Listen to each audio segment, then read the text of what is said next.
Welcome back everyone, and welcome to my new studio. If you've been following my channel for a while, you might remember how about a year and a half ago I moved into my first standalone studio. Before that I had a live workspace, but we bought a house and so I had to find my own studio. And so I moved into that space. That space was the cheapest functional space that I could find at the time. And it really wasn't ideal, or at least it was a bit of an experiment too. It was located really near the downtown, and I felt like having a studio in a prime location might mean that I would get more business. When I analyzed the numbers after about 8 months, my income didn't go up at all, and so I realized that the location didn't really matter. And so when the lease was up or about to be up, I started looking for alternatives where I could get more space for the same amount of money. And so since I didn't have to be in the center part of the city, I ended up moving out a little further into this space. And when I saw it the very first time, it was a raw warehouse that probably had been unoccupied for decades. But they were converting it to artist spaces, and so I signed the lease and moved in here about 2 months ago. I ended up having to clean up the entire floor, which probably had never been cleaned in the entire time since it was built, with my friend James, who's also holding the camera right now.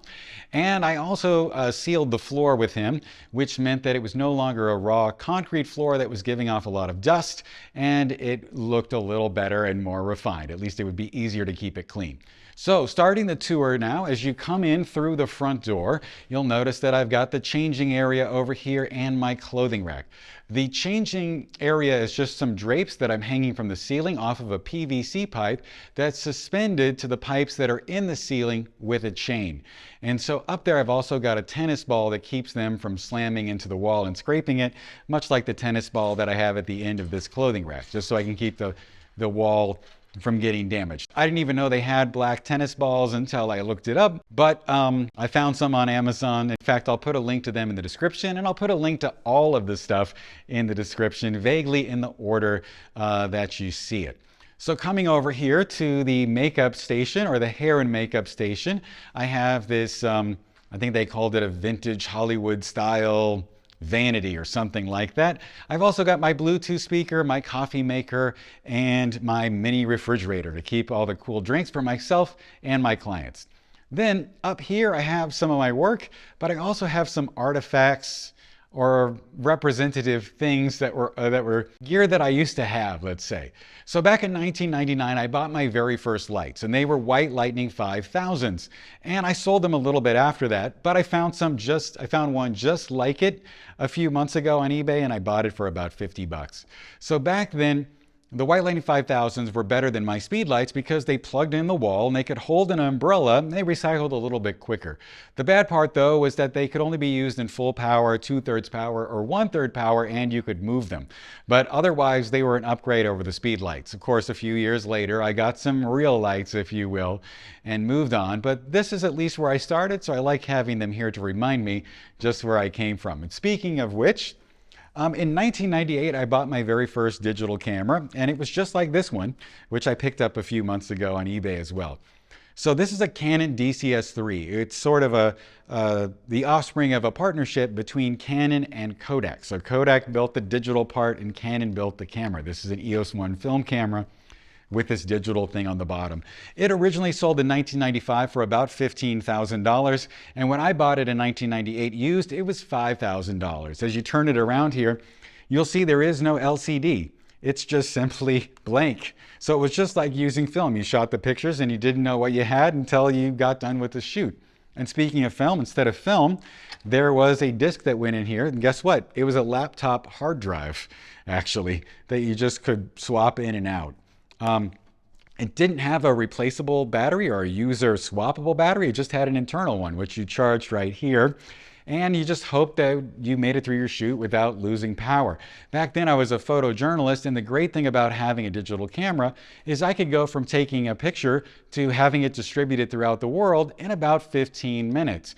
If I was using film, that would take a lot longer because I would have to get to wherever I was processing the film, then process it, and then scan each image. Even the scans back then took 7 or 15 minutes. So you were saving 40 minutes to an hour by shooting digital. The only drawback is that this is only 1.3 megapixels and the quality was horrendous. All the skin tones looked magenta and it was pixelated and noisy, but at least it was a leap forward. But this is where I started and where I came from, so it's up here as a little bit of a reminder. As we move down here through the studio, you'll see that I have this rack here with all of the gear stored that I'm not using and the cases for it. And then over on this side, I've got this dining table. And this was the dining table at my house, only we swapped it out and got a new one when I got this studio, and then I inherited the table. I then had to buy all of the chairs though, and I just got those from Target. I'm not quite married to them yet, so let me know in the comments if you like them, if I should keep them. Then you'll see that I've got this rug down here, and I actually purchased this and the one by the dressing room so that I could soften up the space. I felt that it was too cold and industrial the way that it was, and too minimalist, if you will, and this gave it a little homey feel. If you have any ideas of how I could improve it and make it a little more homey, let me know. I'm probably not the best plant dad. I end up killing them, but maybe some fake plants would help. I don't know. Let me know what you think in the comments below. Then coming down here to this next space, I have the very first set that I ever built. And so I built this whole setup from scratch. It took me about 5 to 8 hours over the course of a couple of days, and I think it's going to be really worth it moving forward. If you want to check it out, I have a video that's all about how I built this set step by step. All the materials cost about $500. You can check that out on my YouTube channel. At the very end of that video, I also have a lighting tutorial which shows me using it for the very first time and 2 different lighting setups. So you'll want to check that out as well. Then coming down here to this next part, I have my first of 2 sets where I have backdrop racks up there in the ceiling. So this one is for the paper backdrop. So I have 9-foot paper backdrops, and this rack up here is from Manfrotto, and it holds 6 different paper backdrops, or 6 different backdrops, and that's attached to a Varipole, that's the name that Impact gives it, or an Autopole, that's the generic term, and that's how it's held up there. You'll see that in just a second. The way that this works is that you stick this in on camera left, you would stick this end on that end, this end of the paper on your left, and then you would stick this in on your right. And this has a little sprocket here that you hang a chain off of, and by turning this, you tighten it and it ends up locked in there into the paper. The problem that I had previously was, because I got these for my last studio, or 2 studios ago, was that it came with plastic chains, and I'll show you that as well. These plastic chains are horrible. They actually can't probably work with something as heavy as a 9-foot paper backdrop or a painted backdrop, and they would break constantly when I was moving the backdrop up and down, and so I had to swap them all out for metal chains. So, however, you're able to, well, the average metal chain comes and it's this long, which is quite big, and you don't need all of this length. And so I ended up splitting some of them with a pair of pliers into 2 different chains, and that's what you see here. So I didn't have to buy 1 metal chain for every plastic chain. The metal chains are quite expensive. You could do it this way. I tried to source generic chain from somewhere, and I just couldn't find what I needed. Once you have the rack, though, set together, you just pull on the chain, and the backdrop goes up, or the backdrop comes down, depending on what you want. This is great when you're working with clients because you can change the background really quickly. And what I found is that if you give clients more options for clothing or background changes, the more likely they are to purchase more retouched images. So this can be not only convenient for you to change a backdrop by yourself rather quickly, it also can help you maybe make more money in the long run. Back here, as you saw, I've got all the cases that I use to move my modifiers onto location or move light stands onto location and that sort of thing. So that works out really well. Originally, I was going to mount this rack to the wall and not use the auto poles, but as it turned out, they put this HVAC duct in up here, and I had to bring the whole thing about 2 feet off the wall, which was sort of a blessing in disguise because that allowed me to get the cases back there, and it's working out pretty well. Then coming over into this section, I've got my camera stands over here. So this one I usually use for a video camera. I also have this ladder over here that I use to access things in the ceiling or the backgrounds. But I usually use this camera stand for my video camera, one of them, and then I use this one for my photo camera all the time. The beautiful thing about a camera stand like this, and this one is from Studio Titan, they provided me with these and also some stands that you see throughout the studio here, is that it's counterweighted and you can keep your camera here and your laptop. I should have put the laptop up, but it's not here right now. But because it's counterweighted, when you release this brake, it takes very little force to move it up and down, and it just lets you move things in there with ease. And then these knobs allow you to move it left to right, which is actually quite helpful as well. And then this geared head that I have here from Binro allows me to tilt the camera down or up, depending on how I want to get my composition. And I can go back and forth as well with ease. So before I used to handhold everything and I was very anti-tripod. But what would happen is that I would constantly go off the background or I would constantly be crooked a few degrees, and then I would have to fix that manually in post all of the time. And that meant that when I prepared my client galleries, it just took a lot of time. And of course, time is money. And now using this, my work's a lot more precise. And I have a lot more photos in focus as well because I'm not micro changing where I am relative to the subject all the time.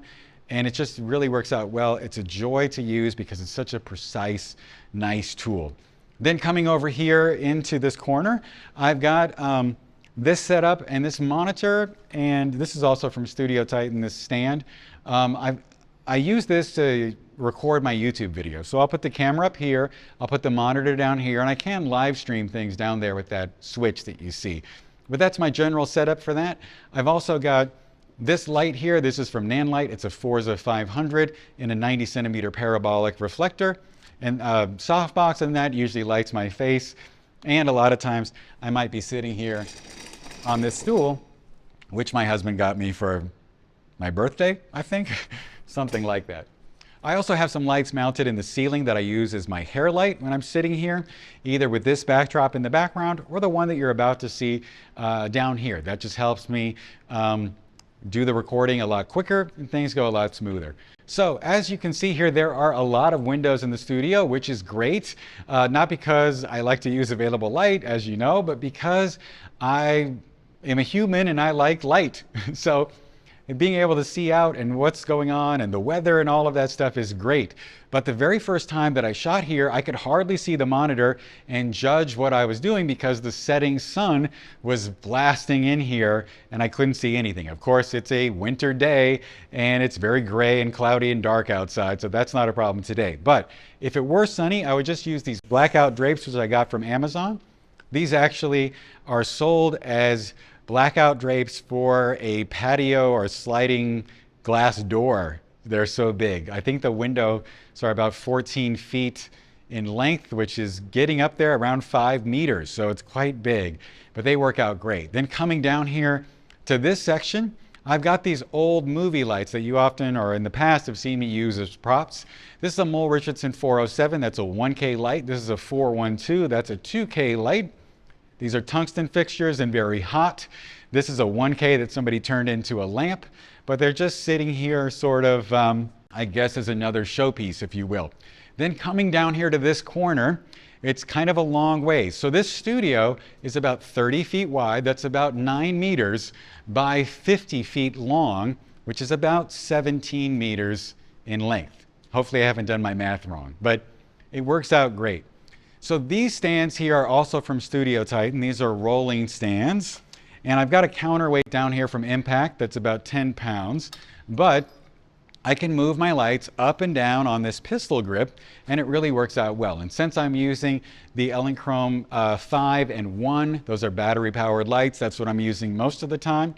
It's just very convenient because if I had a softbox on here, it's like a self-contained thing between the light and the softbox and the stand, and things move really well. The floor isn't the smoothest, it's very rough, which sometimes impedes rolling, but it's part of the charm of the place, I suppose. This is one of their crank stands, and a crank stand is great for any heavy thing that you need to mount high into the ceiling, like this Manfrotto Junior boom arm. It weighs about 50 pounds.